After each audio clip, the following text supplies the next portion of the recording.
সন্তানের প্রতি পিতামাতার দায়িত্বটা কি এবার আমাদের জানতে হবে। প্রথম কাজ ভালো করে গুনবেন। এবার পয়েন্টটি ইম্পর্টেন্ট যে বিষয়টি, আসলে আমরা বলছি মৌলভী সাহেব বউকে আমি চালাবো তো ঘুরিয়ে বউ আমাকে চালাচ্ছে, ব্যাপারটা তো বুঝি না কি ব্যাপার। বউ আমি চালাবো কি উল্টা বউ আমারে চালাই, তো চালাবেই তো। আপনার যে জয়টি নৈতিক যে কর্তব্য যে দায়িত্বগুলো ছিল এই দায়িত্ব আপনি পালন করেন নাই, বিধায় আমি আপনাকে আজকে বলবো দেখি আপনারা কয়জন এই দায়িত্বগুলো পালন করেছেন। আচ্ছা বিয়ে কে কে করেছেন হাত তুলে দেখান তো, আমাকে একবার দেখান তো বিয়ে কে কে করেছেন দেখি একটু, কে কে করেছেন কই, মাশাআল্লাহ। আচ্ছা হাত নামান। এবার বিয়ে কে কে করেননি এবার হাত তুলুন দেখি।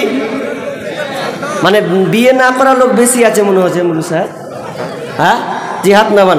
আচ্ছা দেখি আপনাদের প্রথম দায়িত্ব, আপনি যে বিবাহ করবেন এতে আপনার প্রথম দায়িত্ব কি, সন্তান কি হক, সন্তান কি পায় আপনার কাছে।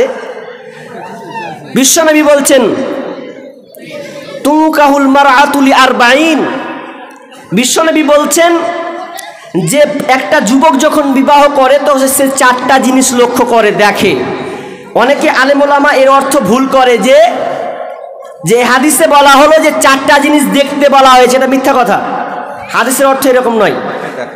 এখানে দেখে মানে পুরুষের গতি এরা চারটা জিনিস দেখে, দেখে না ভাই। লিমালিহা ওয়ালি হাসাবিহা ওয়ালি জামালিহা ওয়ালি দীনিহা, এই চারটা জিনিস। একটা কি, এক নম্বর দেখে তার মাল, মেয়েটার সম্পদ, ওর বাপের টাকা পয়সা আছে কিনা দেখে না। প্রথম তো আগের ভাই ওটা টাকা পয়সা আছে কিনা এটা দেখে। তারপরে ওয়ালি হাসাবিহা, এবং তার বংশ গৌরব, বংশ কেমন এই জিনিসটা দেখে কি দেখে না, দেখে যে কেমন বংশ আছে। ওয়ালি জামালিহা, এবং মেয়েটার সৌন্দর্য চেহারা দেখতে কত সুন্দরী এটা দেখে। ওয়ালি দীনিহা, দিন। কিন্তু আমরা তিনটাকে বেশি প্রাধান্য দিই, একটাকে কিন্তু দিই না। অথচ বিশ্বনবী বলছেন ফাজফার বিজাতি দিন, তুমি দিনটাকে প্রাধান্য দাও। এই দিন প্রাধান্য দিলে তোমার সংসার কি হবে, সুখের হবে। কিন্তু আমরা দেখি না, আজকালকার দেখতে গিয়ে বউ দেখতে গিয়েছি একদম, তা আবার বউ দেখার ফ্যাশন কত, কে কে যায় দেখতে গো, হায় আল্লাহ। একটা মেয়েকে দেখার জন্য 7 বৈঠক করা লাগে, 10 বৈঠক করা লাগে। একটা মেয়েকে 10 বার 7 বার পর্যন্ত দেখে।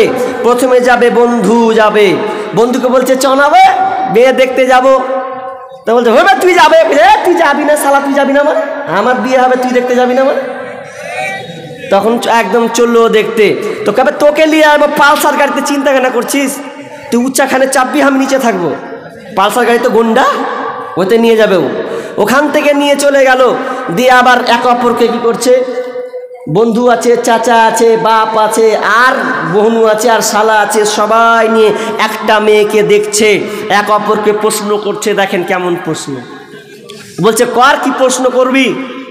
প্রথমে প্রশ্ন করছে যে তুমি কোন ক্লাসে পড়ো, তো ধরো 9 বা 10-এ পড়ি। আচ্ছা মাস খুব ভালো। আগে কিন্তু খুব জিজ্ঞাসা করতো সূরা ফাতিহা পারো কিনা, নাস পারো কিনা, সূরা কাফেরুন পারো কিনা। তো এখন আর ওটা অত প্রশ্ন করে না, প্রশ্ন করে বিড়ি বাঁধতে জানো, করে না, কতটি বিড়ি বাঁধবে, বিড়ি বাঁধতে জানো, হ্যাঁ জানি বিড়ি বাঁধতে। এবার কতটি বিড়ি বাঁধবে, ঘন্টায় কতটি পারো, 250 না 300টা। তাহলে বিড়ি বাঁধাটা দেখছে, আর প্রশ্ন করলো না তুমি কোরআন জানো কিনা। আসলে দুঃখ কোথায় জানেন, মানুষ যখন দেখবেন অনেক সময়, আচ্ছা গরুর মাংস কে কে কিনেছেন নিজের হাতে, হাত তোলেন তো, নিজের হাতে, নিজের হাতে। আচ্ছা অনেকে গরুর মাংস কিনতে গিয়ে আপনি কি বলেন, এই হাড্ডি দিবি না, সাবধানে সব ভালো ভালো গোশ দিবি, বলি না আমরা, বলি তো। আর বাড়ি এসে বিবি যখন থালা ধুকে, দোকানে হাড্ডি দিতে পারিস না, তখন ও হাড্ডি খুঁজছে। ও বাবু দোকানওয়ালাকে বলে দিয়েছে যে গোশ ভালো দে, আর এখন বলছে যে হাড্ডি নাই, হাড্ডি দে।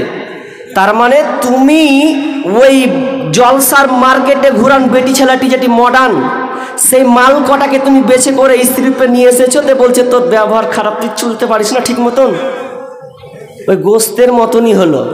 তো আপনি চয়ন করেননি, আপনাকে চয়ন করতে হবে দিনদারি মহিলা, যার মধ্যে দিন আছে। সেই দিনদারি মহিলাকে যদি আপনি বিবাহ করেন তাহলে আপনার সংসারটা সুখের হবে। ভালো ফ্যাক্টরি থেকে ভালো সন্তান পৃথিবীতে আসবে, নচেত অসম্ভব একজন ভালো সন্তান হতে পারে না। কেন? কারণ স্ত্রী পাল্টানো যায়, আপনার বউ পাল্টানো যায়, কিন্তু মা পাল্টানো যাবে না। আপনি চয়ন করেছেন সুন্দরী একজন মহিলা, দেখলেন যে আমার সুন্দরী মহিলা দরকার, কিন্তু আপনার সন্তান, যে সন্তানটা পৃথিবীতে আসবে, ও তো কার দরকার? সুন্দর মায়ের দরকার নয়? তাহলে সেই সন্তানটার কথা তো আপনাকে ভাবতে হবে। কারণ আজকালকার আমরা চয়ন করছি না, নির্বাচন করছি না, দিনদার মহিলাকে আমরা আজকে প্রাধান্য দিই না। কারণ আমরা দেখছি মাস্টার পাস ম্যাডাম, সে আপনার কিনা কতটুকু সে উচ্চ শিক্ষিত হয়েছে, এটা নিয়ে আমরা আজকে আত্মরাহা হয়েছি। এই জন্য সংসারে বেশিরভাগ ক্ষেত্রে দেখবেন আপনি পেপার পত্রিকা, আপনি নিউজ খুলুন, আজকে তালাকগুলো কেন হয়? তালাক এই জন্য হয়, মেয়েটা বেশি শিক্ষিত আছে, না হয় ওই মেয়ের দিন সম্পর্কে তার জ্ঞান নাই। এই জন্য স্বামীর উপরে চড়াও হয়ে আজকে তারা কি করছে? স্বামীর মুখে লাথি মেরে দিয়ে সংসারকে টুকরো করে চলে যাচ্ছে, নিজে আওয়ারা জীবনযাপন করছে। সন্তানের কথা একটুও ভাবলো না যে আমি না হয় অন্যের হাত ধরে চলে যাব, তাহলে আমার সন্তানের কি হবে, এই মেয়েটা ভাবলো না। তার মূল কারণ কি? মোবাইল। তার মূল কারণ কি? মোবাইল নয়? এই মোবাইল থাকার কারণে আজকে এরকম হয়েছে। আমি গজলটা প্রায় জায়গাতে বলেছি, তো বাস্তবতা বলে আমি বলেছি। কারণ আজকালকার 3 সন্তানের মাও পালায় না? পালাই তো, অবশ্যই পালাই। হায় রে হায়, ভাই রে ভাই, এ কেমন যুগ এসেছে। স্বামী সন্তান পর করে মোবাইল আপন করেছে, স্বামী সন্তান পর করে মোবাইল আপন করেছে। হায় রে হায়, ভাই রে ভাই, এ কেমন যুগ এসেছে। আজকে মিস কল, কালকে ডাইরেক্ট, পরশুতে পরিচয়, চতুর্থ দিন আপা বলে খাড়া হয় দরজায়। স্বামী জিজ্ঞেস করলে বলে আত্মীয় এসেছে।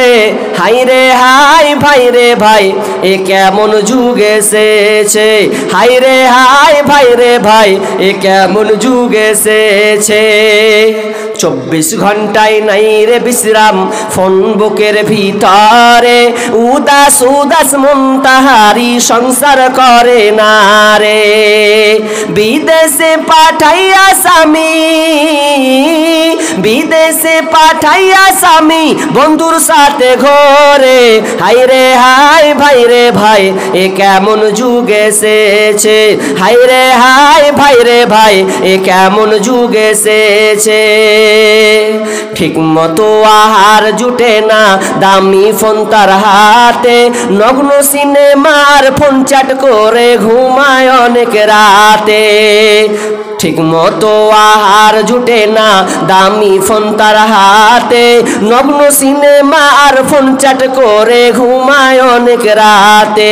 সময় থাকতে হয় রে বুড়ি, সময় থাকতে হয় রে বুড়ি, বলবো কার কাছে।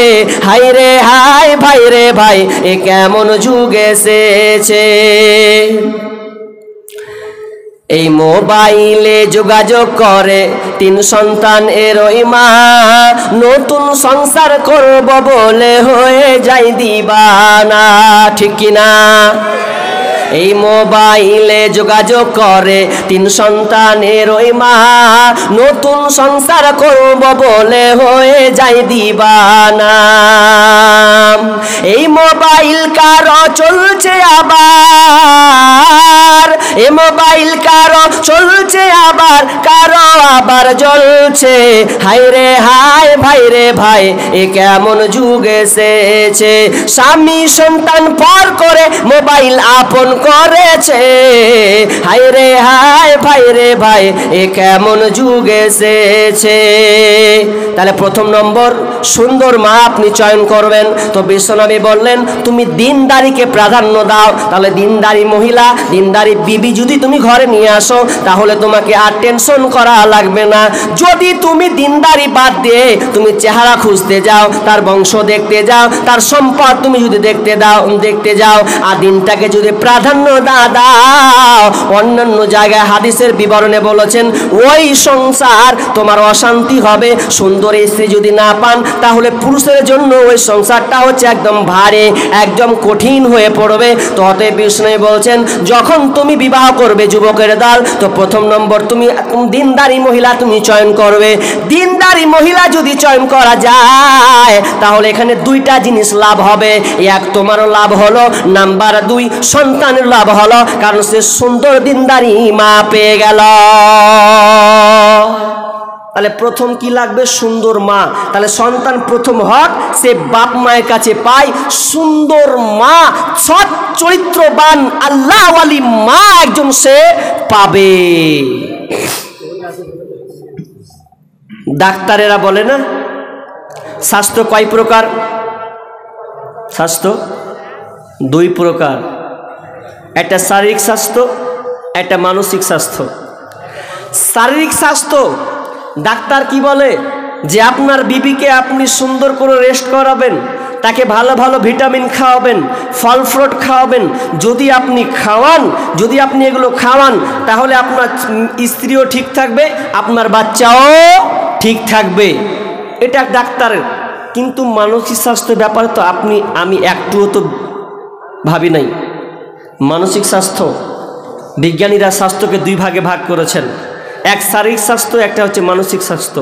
শারীরিক স্বাস্থ্য আপনি যেমন খাওয়াবেন সেরকম সুন্দর থাকবে, ডাক্তাররা তাই বলে। ভালো ভালো ভিটামিন আপনার স্ত্রীকে লিখে দেয়। পাশাপাশি মানসিক স্বাস্থ্য হচ্ছে এটাই যে আপনার স্ত্রী যদি ভালো হয়, কোরআন পড়নেওয়ালা হয়, যদি সে দৈনন্দিন কোরআন তেলাওয়াত করে, 5 ওয়াক্ত নামাজ পড়ে আদায় করে, তাহলে ওই প্রভাবটা বাচ্চার উপরে পড়বে কি পড়বে না? পড়বে। যদি মা যেমন নামাজ পড়বে তেমনই হবে, তেমনই ইমানদার তৈরি হবে। কিন্তু দুঃখজনক হলেও আজকে আমরা দুর্ভাগ্য, আপনাদের এদিককার মেয়ে কেমন আমরা জানি না, তো আমাদের ওই দিককার মেয়ে পেটে ছেড়ে নিয়ে ঝগড়া করছে গো। আজীব জ্বালা। ও যে আনলোড হয়ে আছে, ওকে যে ভাবতে হবে এটা নেই। মারপিট লেগেছে মানে ও কোমর বেঁধে দিল, বেরিয়ে পড়লো। তো ও যে যত ওই মানসিক স্বাস্থ্য, ও যে ঝগড়া করছে, গালি দিচ্ছে, এইভাবে প্রতারণা করছে, মুখ দিয়ে একদম বাজে বাজে তার ভাষা বের করছে, সন্তানের উপরে প্রভাবটা পড়বেই। মা যেমন হবে সন্তান ওই রকমই মায়ের পেট থেকে তৈরি হবে আর পৃথিবীতে আসবে। আপনি গাল দিবেন তো বাচ্চা দুদিন পর বের হয়ে পড়বে শালা বলেই বের হবে। কারণ আপনার যেমন সৎ চরিত্র, আপনার ছেলে ওই আপনার মেয়ের ওই প্রভাবটা পড়বে। আশ্চর্য লাগে, আজকালকার মা বাপ কোরআন ছেড়ে দিয়েছে।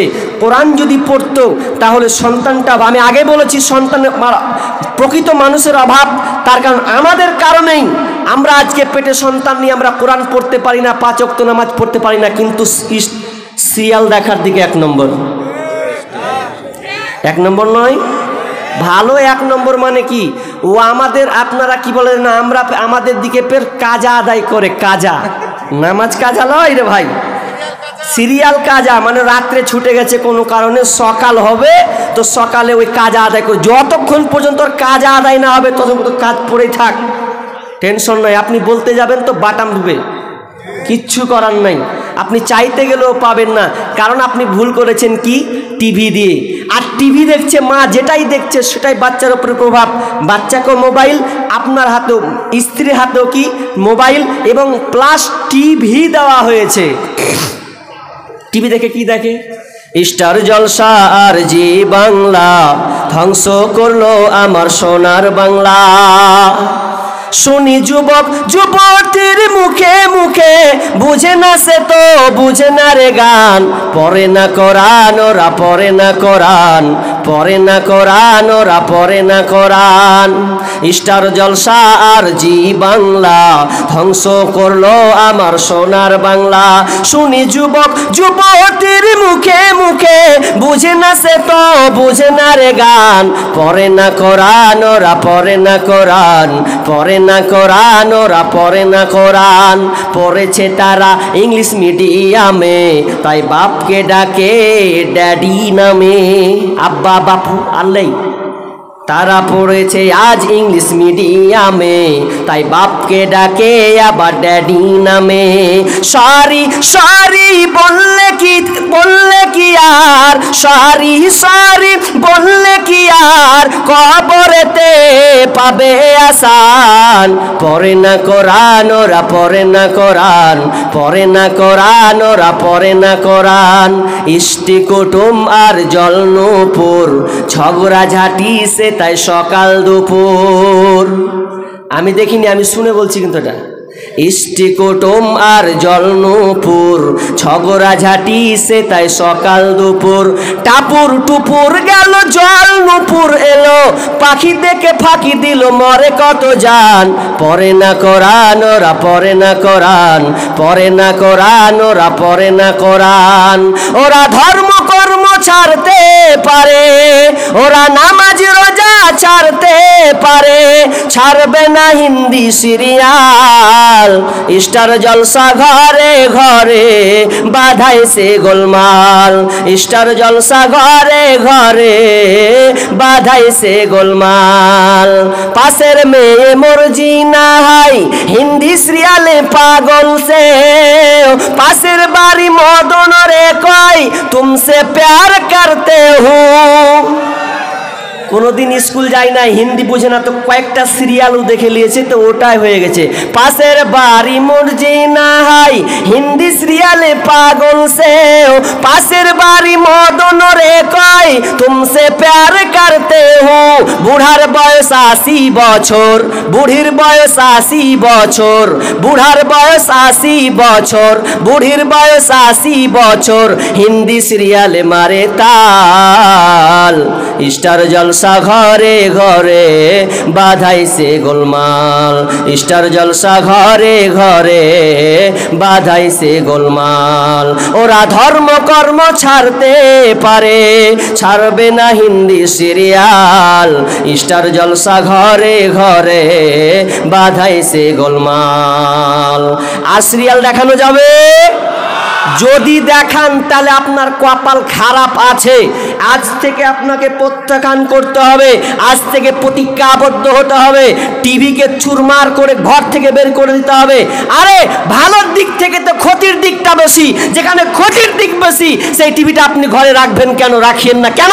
আপনি একজন বিদেশি লোক হয়ে, আপনি একজন মিস্ত্রি হয়ে, আপনি লেবার হয়ে, আপনি আপনার স্ত্রীকে আপনি যদি টিভি লাগিয়ে দেন, তার পাল্লায় পরে যদি আপনি দেন, তাহলে আপনার সংসার ছারখার হবে, এ কোনো সন্দেহ নয়। আপনার